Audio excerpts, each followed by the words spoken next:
Hi friends, ఇది నా first vlog. ఇవాళ మా పాప స్కూల్లో గ్యాలరీ వాక్ అంటే వెళ్ళాను.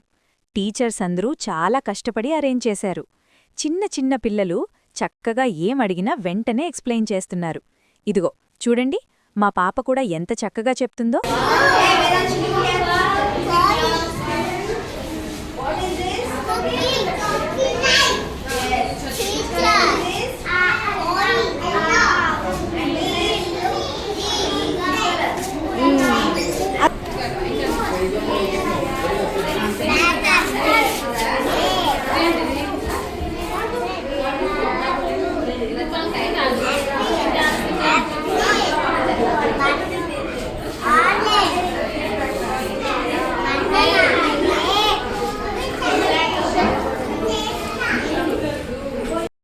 ఇలాంటి యాక్టివిటీస్ ఉంటే పిల్లలకి స్టడీస్ మీద చాలా ఇంట్రెస్ట్ పెరుగుతుంది కదా.